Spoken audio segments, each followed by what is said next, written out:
Cameron Bertuzzi posted a somewhat salty response to an LDS apologist's tweet, and I wanted to offer a response to that in this video. So let's begin with the original LDS tweet, take a look at Cameron's tweet. I'm going to offer some critical response.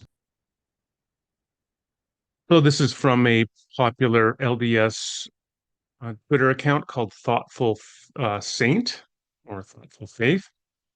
And so they post an image of a fellow reading the Bible with a quote, fourth century lens who says, "Oh, now I see the Trinity." The implication here is I would interpret this is that the image is that he's projecting onto the Bible fourth century Greco-Roman theology that is not actually present in the Bible or an accurate or faithful representation of what is present in the Bible. I mean, first of all, there is a fair critique here. Our post-biblical interpretations of the Bible are not infallible. They are not themselves scripture. That is true. And they can we can anachronistically project back onto the biblical text a later theology that is not present in there. Of course, LDS theologians and people can do the exact same thing. And I'm going to give an example in a moment. And that's where you should kind of focus this conversation if I were Cameron Bertuzzi. So what I would want to say, so first of all, there's this idea popular among conservative evangelicals that like the doctrine of the Trinity is just fully present in the New Testament itself. And that's just not accurate, certainly not in my view.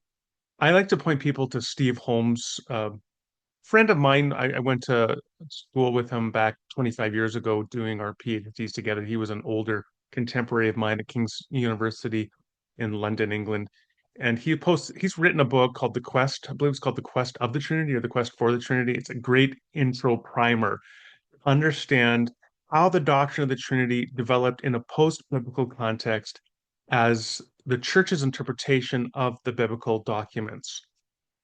And that's not like a new revelation. I mean, that's just sort of de rigueur. Yeah, clearly the fourth century Council of Nicaea, Council of Constantinople were interpretations using the thought forms and language of Greco-Roman theology to interpret and understand the Bible. All theology is an interpretation from the limited contextual horizons of the interpreter's reading community. I mean, that's not a big surprise. This is nothing to like get all offended at, right? It's part of a larger conversation. And a nice way to respond to this would be to point out that the exact same things happen from an LDS reader. And insofar as the objection is projection, anachronistic projection back onto the text, LDS interpreters are obviously as much subject to that as any Christian interpreter would be. So let me just give you an illustration of that. And this would illustrate how I would respond to the original tweet. So here's a passage, Ezekiel 37. The word of the Lord came to me, Son of man, take a stick of wood and write on it, belonging to Judah and the Israelites associated with him. Then take another stick of wood and write on it, belonging to Joseph, that is to Ephraim, and all the Israelites associated with him. Join them together into one stick, so they will become one in your hand. This is part of the Valley of Dry Bones, larger prophecy of Ezekiel 37, talking about the reconstitution of the people of Israel at some point in the future, coming back to life as a people corporately. Here's if you go to the Church of Jesus Christ of Latter-day Saints and to how they teach on Ezekiel 37, you scroll down to the verses I just read. This is the intro. This is the interpretation that they give. What is the stick of Judah?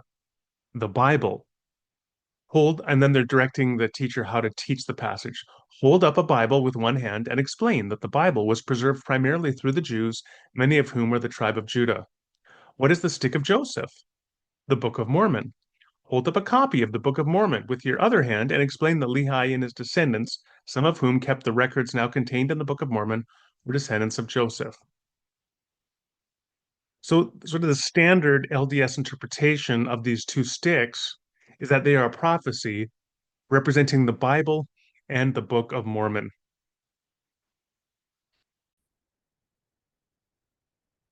Probably don't have to tell you that there is not a biblical scholar alive, I'm pretty sure, who is not a Mormon, who would affirm this as the interpretation of what Ezekiel was intending to communicate, or what God was intending to communicate through Ezekiel. There's not a biblical scholar who's non-LDS who would take that interpretation. Uh, and so, from a non-LDS perspective, you want to talk about holding up a lens, a 19th or 20th century hermeneutical lens, and forget fourth century. You're talking 19th or 20th century Mormon LDS lens, and now interpreting this ancient passage from more than 2 millennia, 2.5 millennia before, interpreting that in light of LDS theology of the 19th and 20th centuries. So, from that perspective, the objection to Christians that they are anachronistically reading back into the text rings a little hollow. And that's where I would have focused my critique, insofar as I were inclined to critique the original LDS um, tweet. The last thing maybe I'll just say about this is that whether you are LDS or whether you are Christian, whether you are looking for vestiges of the Book of Mormon in the Old Testament, Hebrew scriptures, or whether you're looking for vestiges of the Trinity, as Christians have been wont often to do, Augustine most famously looking for vestigia Trinitatis in the Hebrew scriptures, whether that is your reading project or not, would fall under what we would call the framework of a search for a sensus plenior. In other words, the fuller, divinely intended sense of the passage, which may diverge from the intentions of the original human author.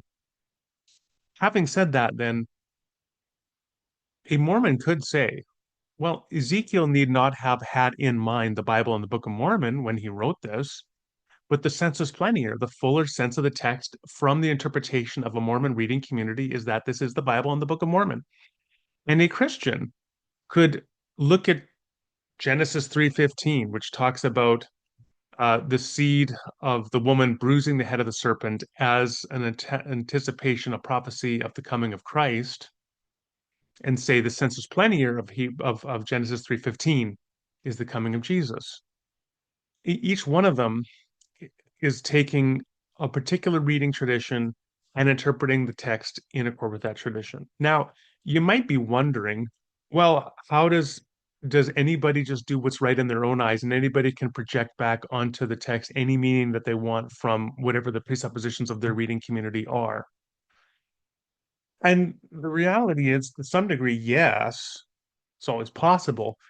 But you also just have to appreciate that all of these different reading communities and their interpretations and appropriations of texts are part of complex systems of interpreting the world and all sorts of data. And so interpreting the Hebrew Bible or the Bible in toto in accord with either Christian or LDS theology or anything else is just part of these different projects that all these different belief communities are engaged in. And it's not a place at that point to have a sort of triumphalism about one or the other. Now, having said that, as a Christian, I'm inclined to think, yeah, Genesis 3:15, prophecy of Jesus. I'm not inclined to think Ezekiel 37, prophecy of the Book of Mormon. And that's somewhat indicative of my starting point, my presuppositions. Just appreciate this, that there are no neutral presuppositions. For example, the reader who says this is just a collection of human texts, there is no sensus plenior, no greater meaning from any divine superintending intelligence behind any of these texts. That's not a neutral presupposition. That is just yet another presupposition. If you were to frame things in this manner, I think this is charitable, this is interesting and true, and it just maintains the open dialogue between Christians and LDS. Uh, I would say maybe one last thing that really the biggest criterion here is what has often been called consilience.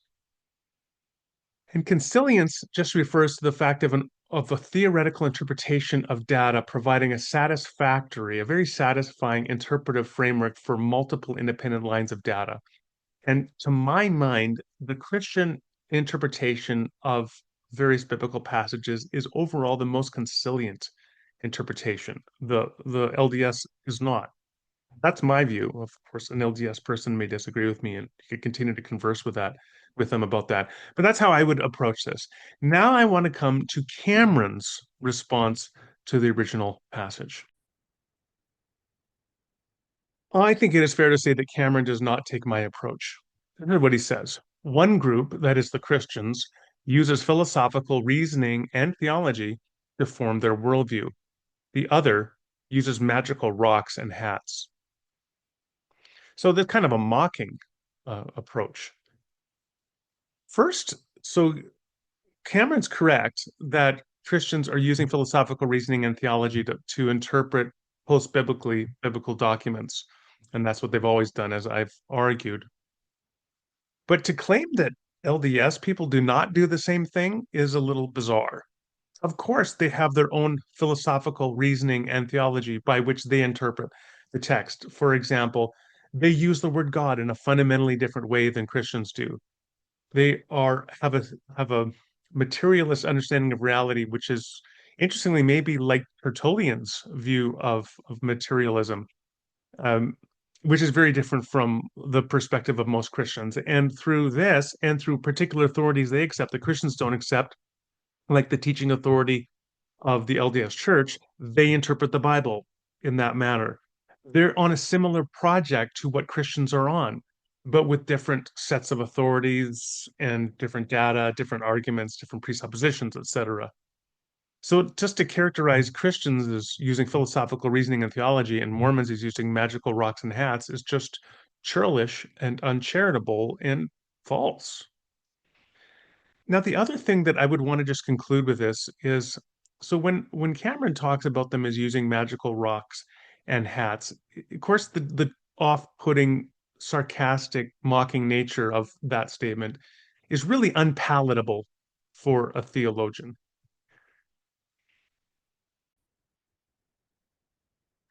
And I should say for an apologist, because it's pretty basic, I think, that one ought to follow the golden rule in theology and apologetics as elsewhere. Do unto others as you would have them do unto you. Treat their beliefs and their belief systems with the same charity and nuance that you would want your own belief system treated. And the last thing I'll just note in accord with that is I think Cameron is showing here his own plausibility framework. You see, a lot of people, they can point out, okay, so you're saying that LDS people use magic rocks and hats. Well, there's no shortage of extraordinary claims of the supernatural in the Judeo-Christian tradition.